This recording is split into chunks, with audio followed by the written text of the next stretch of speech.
দেশের পরিবহন ব্যবস্থার গুরুত্বপূর্ণ একটি অংশ রেলওয়ে।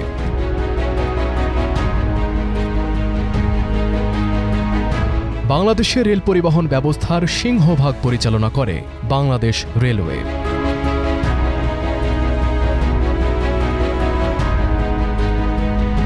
আর এই পরিবহন ব্যবস্থার ফুসফুস সৈয়দপুর রেলওয়ে কারখানা।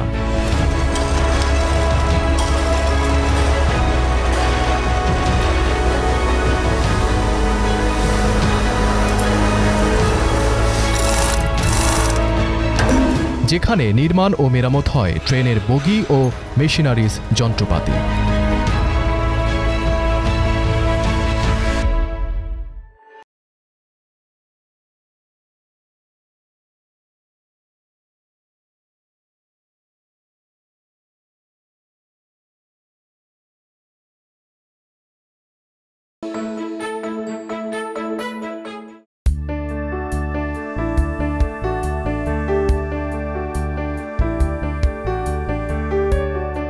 বাংলাদেশে রেলওয়ের কার্যক্রম শুরু হয় ব্রিটিশ শাসনামলে 1862 সালে। ঊনবিংশ শতাব্দীতে ইংল্যান্ডের বিভিন্ন রেল কোম্পানি ভারতবর্ষের বিভিন্ন প্রদেশে ছোট ছোট রেলপথ সেকশন চালু করতে থাকে। প্রথম দিকে শুধুমাত্র অর্থনৈতিক কাজের জন্য চালু করা হয় রেলপথ। ইস্টার্ন বেঙ্গল রেলওয়ে নামক কোম্পানি প্রথম বাংলাদেশে রেলপথ স্থাপন করে। 1862 সালের 15 নভেম্বর চুয়াডাঙ্গা দর্শনা থেকে কুষ্টিয়ার জগদী পর্যন্ত রেলপথ স্থাপনের মাধ্যমে রেল যুগে প্রবেশ করে বাংলাদেশ। আর এই রেলগুলোকে চালু রাখতে 1870 সালে একটি মিটার গেজ বাষ্পচালিত লোকোমোটিভের মেরামত শেড হিসেবে নীলফামারীর সৈয়দপুরে 110 একর জমির উপর তৈরি হয় সৈয়দপুর রেলওয়ে কারখানা। সৈয়দপুর রেলওয়ে কারখানাটি স্থাপিত হয় 1870 সালে। আসলে এখানকার যে লোকজন যারা কাজ করতেন এই কারখানায়, তাদেরকে ঘিরে এই শহরের উৎপত্তি। মূলত আমার এখানে 2859 জন মঞ্জুরি রয়েছেন, যার মধ্যে 716 জন এই মুহূর্তে কর্মরত রয়েছেন। তো অধিকাংশ লোকজনই আমাদের এই সৈয়দপুর এলাকায় বসবাস করেন এবং দীর্ঘদিন ধরেই এই শহরের বসবাসকারী বিভিন্ন কর্মকাণ্ডর মধ্যে, অর্থনৈতিক কর্মকাণ্ডের মধ্যে আমাদের লোকজনের তাদের কর্মঘণ্টার পরে তারা অংশগ্রহণ করেন। এছাড়াও আমরা কারখানায় যে সমস্ত মালামাল উৎপাদন করি অথবা ব্যবহার করি, একে ঘিরেও একটি প্রতিষ্ঠান, ঠিকাদারি প্রতিষ্ঠান অথবা উৎপাদন প্রতিষ্ঠান গড়ে উঠেছে সৈয়দপুর শহরে।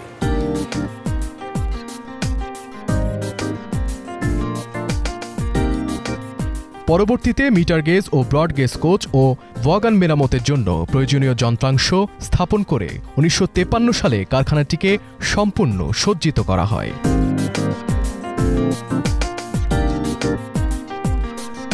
বাংলাদেশ রেলওয়ের জন্য এই সৈয়দপুর কারখানাটি একটি গুরুত্বপূর্ণ স্থাপনা। বাংলাদেশ রেলওয়ে দুটি অঞ্চলে পরিচালিত হয়, পূর্বাঞ্চল এবং পশ্চিমাঞ্চল। পশ্চিমাঞ্চলে যে 731টি মিটার গেজ এবং ব্রড গেজ কোচ রয়েছে এবং এর সাথে প্রায় 1156টি ওয়াগন রয়েছে, এই রোলিং স্টক সময়ের রক্ষণাবেক্ষণ করার জন্য এই সৈয়দপুর কারখানাটি পরিচালিত হয়। সৈয়দপুর কারখানাটির নিরবিচ্ছিন্ন আউটরান দেওয়ার ফলে যাত্রীগণ নির্বিঘ্নে তাদের গন্তব্যস্থলে পৌঁছাতে পারেন এবং আমাদের ট্রেনসমূহ সঠিকভাবে পরিচালিত হয়।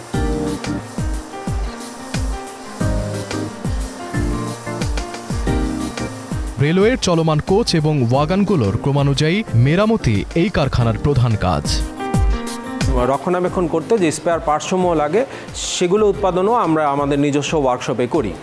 এই কারণে আমাদের মোট 29টি সাবশপ রয়েছে। এখানে একইভাবে কোচ একটি যখন ঢুকে, যান্ত্রিক বিভাগের যেমন কাজ হয়, এগুলোর স্টিল রিপেয়ার হয়, বডি রিপেয়ার হয়, রংকরণ করা হয়, একই সাথে বৈদ্যুতিক মেরামতো করা হয়। যেমন এটার এয়ার কন্ডিশনিং সিস্টেম, বৈদ্যুতিক ব্যবস্থা, লাইট, ফ্যান ইত্যাদি পরীক্ষা এবং প্রয়োজনে পরিবর্তন করা হয়। এছাড়াও এখানকার যে স্পেয়ার পার্টস উৎপাদন করার জন্য আমার এখানে প্রায় 12টি সাবশপ রয়েছে এবং মোট 29টি সাবশপের সার্বিক কর্মকাণ্ডের ফলে একটি কোচ ভিতরে ঢুকে তার রিপেয়ার শেষ করে বের হয়ে যায়।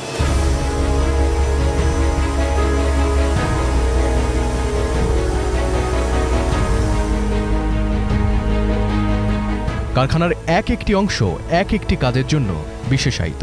যেমন এই অংশটিকে হেভি ক্যারেজ রিপেয়ারিং এর কাজ হয়, মূলত মিটার গেজের বগির মেরামত করা হয়। এই শপে বাংলাদেশ রেলওয়ের পশ্চিমাঞ্চলে চলাচলকারী সকল ধরনের যাত্রীবাহী কোচ মেরামত করা হয়। এখানে দুই ধরনের শিডিউল করা হয়, এলই এবং পিওএস। তো গাড়িটা যখন আমাদের শিডিউলে আসে তখন প্রথমে আমাদের এখানে কয়েকটা সেকশন আছে, steel body, carpenter, under gear section আছে। তো গাড়িটা আসার পরে আমরা প্রথমে গাড়িটাকে লিফট করি। লিফট করার পরে গাড়িটাকে আমরা স্টিল বডির কাছে হ্যান্ড ওভার করি। স্টিল বডি তখন গাড়ির body, under frame, head stock, roof এই কাজগুলো চেক করা হয়। প্রথমে চেক করার পরে যে কাজগুলো থাকে কাজগুলো করার পরে গাড়িটাকে আমরা কার্পেন্টার সেকশন দেই। কার্পেন্টার সেকশন সেই গাড়িটার সৌন্দর্য বৃদ্ধি করার জন্য, ভিতরে ডেকোরেশন করার জন্য, ডেকোরেটিভ শিট, টয়লেটের যাবতীয় কাজ, হ্যাঁ এই কাজগুলো করে। এবং আমার একটা সেকশন আছে লেবার সেকশন, সেখানে গাড়ির ফ্লোর আমরা সিমেন্ট কম্পোজিশন করে ফ্লোরিং কম্পোজিশন করি। এরপর গাড়িটা আন্ডার গিয়ার অর্থাৎ বগি আমাদের আন্ডার গিয়ার সেকশন আছে, সেই সেকশনে আন্ডার গিয়ারের কাজগুলো করে। এবং হুইলগুলো আমরা হুইল সবাই প্রেরণ করি। সেখান থেকে টার্নিং হয়ে আসার পরে আমরা আবার অ্যাসেম্বলি করি। অ্যাসেম্বলি করার পরে গাড়িটাকে আমরা আবার লোয়ার করি। লোয়ার করার পরে আমরা গাড়িটাকে পেইন্ট শপে হ্যান্ড ওভার করি। পেইন্ট শপে হ্যান্ড ওভার করার পর পেইন্ট শপ সেটা পুটিং এবং যাবতীয় রঙের কাজ করার পরে, লেটারিং হওয়ার পরে আমরা গাড়িটাকে ডিভিশনে হস্তান্তর করি।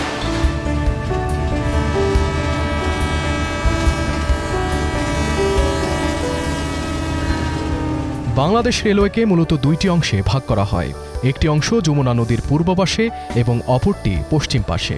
এদেরকে যথাক্রমে পূর্বাঞ্চল এবং পশ্চিমাঞ্চল নামে আখ্যায়িত করা হয়ে থাকে। সৈয়দপুরের রেলওয়ে কারখানাটি পূর্বাঞ্চলে পড়লেও এখানে তৈরি হওয়া মেশিনারিজ যন্ত্রাংশ সারা দেশের প্রয়োজন মেটায়।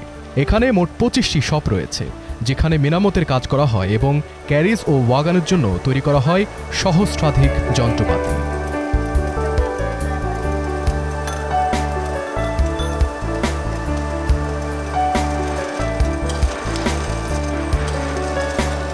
আমার এখানে মূলত যাত্রীবাহী গাড়ি, মালবাহী গাড়ি, রিলিফ ট্রেন, ক্রেন এবং লোকোমোটিভ অর্থাৎ ইঞ্জিনের খুচরা যন্ত্রাংশ তৈরি এবং মেরামত করে থাকি আমরা।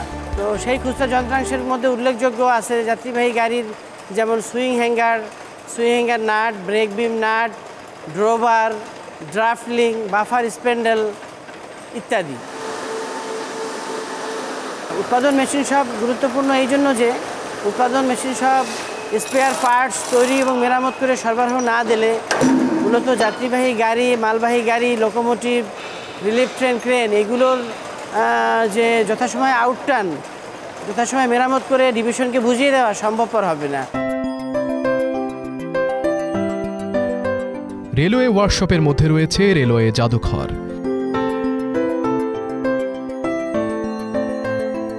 যেখানে কারখানায় উৎপাদিত যন্ত্রাংশ আগে ব্যবহৃত হতো কিন্তু বর্তমানে হয় না এমন বিভিন্ন ধরনের উপকরণ বাতিল হওয়া বাষ্পচালিত কয়লার ইঞ্জিন ও সৈয়দপুর রেলওয়ে কারখানায় ব্রিটিশ আমলে নির্মিত প্রেসিডেন্ট সেলুন প্রদর্শনের জন্য রাখা হয়েছে।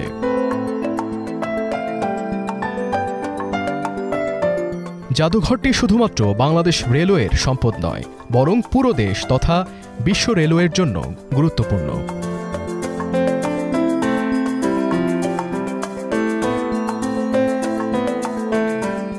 দেশের যোগাযোগের অন্যতম মাধ্যম ট্রেন তথা রেলওয়ের ঐতিহ্যের স্মারক হয়ে আছে এই জাদুঘর।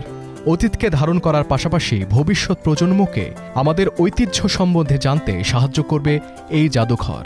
2020 সালের 29 আগস্ট সৈয়দপুর রেলওয়ে কারখানায় উদ্বোধন করা হয় জাদুঘরটির।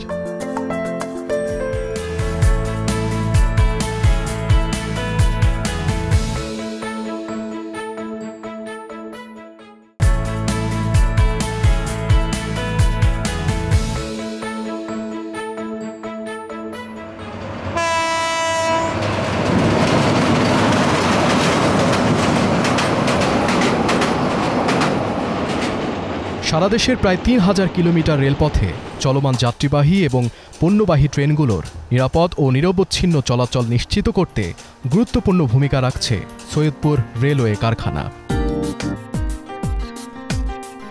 বগি মেরামত এবং যন্ত্রপাতি তৈরির সাথে সাথে ক্যারেজ সেকশনে বডির আপার এবং লোয়ার সেকশনের কাজগুলো করা হয়। মেনলি বগি শপের কাজটা হয় বগি ট্রলির, যেটা আসলে রেল লাইনে গতিশীল হয় আবার স্থির হয়, আবার গতিশীল হয়, যেটাই ব্রেক অ্যাপ্লাই হয় আবার ব্রেক রিলিজ হয়, সেটার রিপেয়ার পিওইস জিওইস এই সব হয়। আমার এখানে ব্রডগেজ কোচের কাজ হয়। এখানে কোচের আপার অংশ অর্থাৎ কোচের স্ট্রাকচার থেকে শুরু করে ভিতরের ইন্টেরিয়র এক্সটেরিয়র সমস্ত কাজগুলো এখানে হয়ে থাকে। স্টিল ওয়ার্ক হয়, স্টিল বডি অর্থাৎ আন্ডার ফ্রেমের সমস্ত কাজ, আউটসাইড মানে প্যানেলের কাজ হয়, ইন্টেরিয়র প্যানেলের কাজ হয়, সিট ওয়াটার ট্যাঙ্কির কাজ হয়, তার ফ্লোরের কাজ হয়, ফ্লোরের ম্যাশনের কাজ হয়। প্রত্যেকটা বগিট্রনই আমরা প্রথমত ডিস অ্যাসেম্বলি করি অথবা ডিস মেল্টিং করি, করার পরে এটাকে ক্লিনিং করি সুন্দরভাবে, জেট ক্লিনিং মেশিনের মাধ্যমে গরম পানি দিয়ে আমরা ক্লিনিং করি। তারপর আমাদের বিভিন্ন মেজারমেন্ট আছে, মেজারমেন্টগুলো নিই, মেজারমেন্ট নেওয়ার পরে যেখানে রিপেয়ার রিকন্ডিশন দরকার, যেখানে বিল্ড আপ করা দরকার, আমরা রিপেয়ার রিকন্ডিশন বিল্ড আপ করি, করে আবার আমরা মেজারমেন্ট নিই, নিয়ে আমাদের স্ট্যান্ডার্ড মেজারমেন্টটা আসলে ওটাকে আবার অ্যাসেম্বলি করি, করে ওনাকে আমরা আবার ব্রেক টেস্ট করি, ব্রেকের সব ইকুইপমেন্ট ঠিক আছে কিনা, ব্রেকের ইফেক্টগুলো ঠিক আছে কিনা। এটা করে যখন আমরা দেখি যে সব স্ট্যান্ডার্ডের মধ্যে আছে, ওকে আছে, তখন আমরা এরকম কোচের নিচে ওটাকে বসাই দিয়ে আবার অ্যাসেম্বলি থেকে অ্যাসেম্বলিটুকু করি। তারপরে আমরা ফাইনালি একটা ব্রেক টেস্ট করি, যে গাড়ি যখন চলে তখন যে ইফেক্টগুলো আছে ব্রেকের অ্যাপ্লাই এবং রিলিজের, এগুলো সব ঠিক আছে কিনা, প্রেশার ঠিক আছে কিনা, এর মেজারমেন্ট ঠিক আছে কিনা, ক্লিয়ারেন্স ঠিক আছে কিনা, সব কিছু আমরা দেখি। দেখার পরে তখন আমরা বগিটাকে এবং কোচটাকে ফিট প্রদান করি, করার পরে আমি পেইন্ট শপে দিয়ে দিই। পেইন্ট শপে দেওয়ার পরে পেইন্ট শপ তার পেইন্টিং কার্যক্রম করে, এর পূর্বে আবার ক্যারেস্তার কার্যক্রম করে বা চলমান থাকে কার্যক্রম করে। টোটালি যখনই সব সাইড যখন ওকে হয়, ফিট হয়, তখন আমরা কোচটা সব থেকে আউটটা নিই।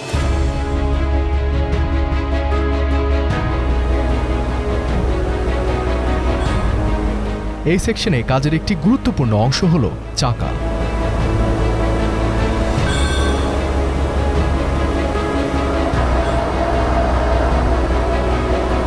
রেলে যদি চাকা না থাকে তাহলে কোনো গাড়ি চলবে না। আপার পোর্শন তো মানে যাত্রী যেখানে বসবে বা মাল বহন করবে, আর চাকা হলো রেলের একটা ভাইটাল একটা অংশ। নিরাপত্তার জন্য আমরা সর্বপ্রথম আমরা বিয়ারিংগুলো আমরা মানে কোয়ালিটি সম্পন্ন বিয়ারিং ইনশিওর করি।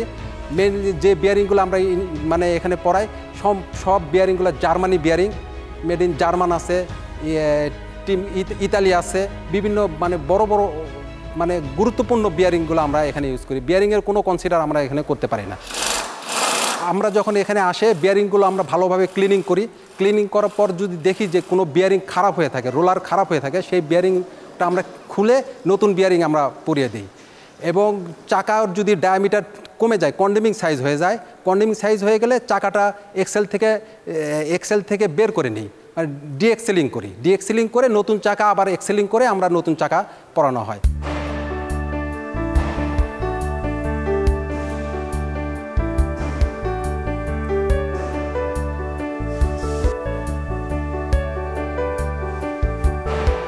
বডি সেকশনের সব কাজ হয়ে গেলে কাজ শুরু হয় পেইন্ট সেকশনের। আমাদের এখানে মূলত যেটা কাজ হয় সেটা হলো যে ক্যারেজ শপ এবং জিএর শপ বডি এবং সাইড প্যানেলের কাজ সমাপ্ত করার পরে আমাদের পেইন্ট শপকে হস্তান্তর করে। তারপরে আমরা পর্যায়ক্রমে পেইন্ট শপের যে কাজগুলো সেটা হলো যে একটা গাড়ি আসার পরে প্রথমত আমরা ধুলাই করি, অর্থাৎ পুরো গাড়িতে ওয়াশিং করার পরে আমরা পর্যায়ক্রমে যে ধাপগুলো বার্নিং, ব্রাশ পিলার, তারপর যে পুটিং, যেটা হার্ড স্টিমিং পুট্টি, গাড়িগুলো সব প্লেট লাগানোর পর উঁচু থাকে, সেটা আমরা হার্ড স্টিমিং বা পুট্টি দিয়ে প্রথম কোট, দ্বিতীয় কোট, চতুর্থ কোট এভাবে করে কাজ সমাপ্ত করি। এবং ফাইনালি রাবিং করে যে রং আছে, যেমন 64 টাইপ ইন্টারসিটি কোচ আছে, লোকাল কোচ আছে, সেই কালার কোড অনুযায়ী আমরা রং কোন করে থাকি। একটা সময় এই প্রতিষ্ঠানের কর্মচারী ও শ্রমিকের সংখ্যা ছিল প্রায় 10,000-এর মতো।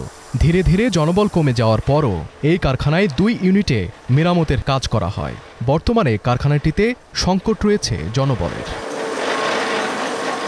আমাদের মঞ্জুরি 221 জন, কিন্তু বর্তমানে আমাদের এখন আছে 45 জন। আমাদের অত্যন্ত লোকবলের স্বল্পতা, যার কারণে আমাদের একটা কাজ করতে বা কোচগুলো আউটপুট নিতে আমাদের অনেক হিমশিম খেতে হয়। তারপর আমরা দেশের স্বার্থে, জনগণের স্বার্থে, সেবামূলকের জন্য নিশ্চিতভাবে সেবা দিতে হবে, সেভাবে আমরা প্রতিটা শ্রমিক কর্মচারী আন্তরিকভাবে কাজটা সমাপ্ত করে থাকি, যেন জনগণের সেবা দিতে পারি।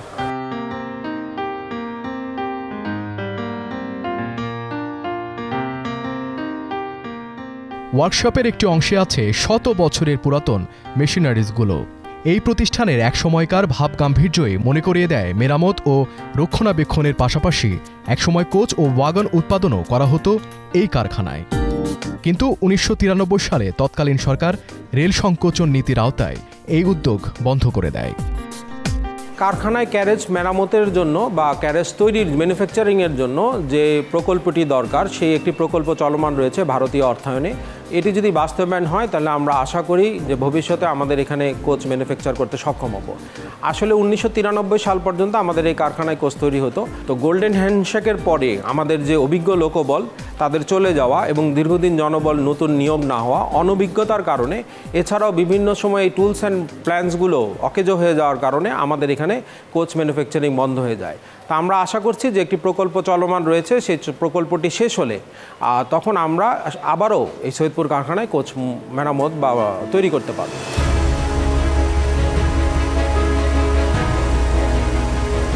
২০১৮-১৯ অর্থবছরে সৈয়দপুর রেলওয়ে কারখানায় প্রতিদিন কোচ মেরামত হয় ২.৫৩ ইউনিট। ২০১৯-২০ অর্থবছরে তা বেড়ে হয় ২.৬৩ ইউনিট। একইভাবে ২০২০-২১ অর্থবছরে উৎপাদন বেড়ে হয় ২.৮৪ ইউনিট। তবে এই অগ্রগতি সম্ভব হয়েছিল চুক্তিভিত্তিক কর্মী নিয়োগের ফলে, যা এখন বন্ধ রয়েছে। আসলে বাংলাদেশ রেলওয়ে তথা এই কারখানাটিকে যদি উন্নতির দিকে নিয়ে যেতে হয় তাহলে প্রথমত দরকার জনবল সংকট সমাধান। কারণ আমাদের একটি কাজ করতে দেখা যাচ্ছে যে ৪-৫ জন লোক লাগে, কিন্তু এখন লোক রয়েছে একজন, ফলে এই কাজটি সমাধান করা কঠিন হয়ে যাচ্ছে। আমরা এই ঘাটতিটি সমাধানকল্পে আমাদের ঊর্ধ্বতন কর্মকর্তাদের নির্দেশক্রমে আমরা অস্থায়ী নিয়োগ দিয়েছিলাম, যে বেসিসে TLR বলি আমরা। তো তাদের যদি পুনরায় সাময়িক সময়ের জন্য নিয়োগের প্রক্রিয়া চলমান রয়েছে, এই নিয়োগটা আবার কন্টিনিউ করা যায়, তাহলে আপাতত সময়ের জন্য আমরা কারখানাটিকে আবারও আউটটার্ন বৃদ্ধি করতে পারবো। তবে এত সব ঘাটতির মধ্যেও রেলওয়ে কারখানায় ২৯টি শপে শ্রমিকরা কর্মব্যস্ত। তাদের কাজ তদারকি করছেন ইনচার্জরা, মাঝে মধ্যে টহল দিচ্ছেন ঊর্ধ্বতন কর্মকর্তারা। শত সংকটের মধ্যেও উৎপাদন স্বাভাবিক রাখতে এই তৎপরতা। আসলে আমরা বিশ্বের সাথে তাল মিলিয়ে বর্তমান সরকার বাংলাদেশের রেলবহরে সবথেকে অত্যাধুনিক ট্রেন যোগ করছেন।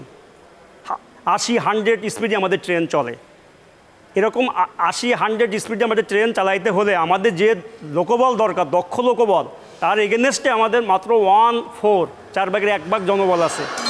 আমাদের প্রত্যেকটা শ্রমিকের অবস্থা এমন হয়েছে যে এখান থেকে কাজ করে বাসা যাওয়ার পরে তাদের আর এখন শক্তি থাকে না, লোকবল কমের কারণে। আমাদের যে রেলবহর অত্যাধুনিক রেল আমরা এখন চালাচ্ছি, এটাকে চলমান রাখার জন্য আমাদের যে পরিশ্রম, মেধা, কায়িক, আমাদের এখানে WM স্যার, DS স্যার, এনাদের সবসময় তদারকিতে আমাদের শ্রমিকরা সহ সবাই মিলে আমরা যুদ্ধ করে যাচ্ছি রেলকে সচল রাখার জন্য। আমাদের এখন শুধু দরকার জনবল। মঞ্জুরিকৃত লোকবলের চেয়ে অনেক কম কর্মী নিয়ে চলছে কারখানাটি। তার উপর গত কয়েক বছরে অবসরে গিয়েছেন অনেক কর্মী। এতে কারখানায় বিদ্যমান জনবল সংকট আরও তীব্র হয়েছে। ২৮-৫৯ জনের মধ্যে মাত্র ৭১৬ জন যান্ত্রিক বিভাগে কর্মরত আছে। বিদ্যুৎ বিভাগেও তার প্রায় ৫০% লোকজন কর্মরত রয়েছে। সৈয়দপুর কারখানা প্রায় ১,২০০ প্রকার খুচরা যন্ত্রাংশ উৎপাদনে সক্ষম। তবে কারখানাগুলো বন্ধ থাকলে রেলওয়েকে চালু রাখতে আমদানির ওপর নির্ভরতা বাড়বে, যা মোটেই কাম্য নয়। একই সাথে কাজের দীর্ঘসূত্রিতা ও খরচ বাড়ে এবং রেলসেবা বিঘ্নিত হয়। এসব বিষয়গুলো বিবেচনায় নিয়ে রেল কারখানার আধুনিকায়ন এবং প্রয়োজনীয় লোকবল নিয়োগ দিলে ঘুরে দাঁড়াবে এই প্রতিষ্ঠানটি। আমাদের নিয়োগ প্রক্রিয়া কার্যক্রম চালু রয়েছে। তো আমার মনে হয় জনবল সংকট যদি কেটে যায় তাহলে আমাদের কারখানার আউটটার্ন আমরা বৃদ্ধি করতে সক্ষম হব। এই মুহূর্তে আসলে জনবলের পাশাপাশি আরও একটি বড় ইস্যু হচ্ছে যে আমাদের বাজেট স্বল্পতা। লোকবল সংকটের পাশাপাশি যদি বাজেটও পাওয়া যায় তাহলে এই কারখানার আউটটার্ন অনেক বৃদ্ধি করা সম্ভব হবে। আমরা খুব স্বল্প জনবল দিয়ে আমাদের কাজ করতে হয়। তো আমরা যদি আধুনিক যন্ত্রপাতি এবং মেশিন পাই সেক্ষেত্রে আমরা আরও গুণগত মানের গাড়ি আউটটার্ন দিতে সক্ষম হব।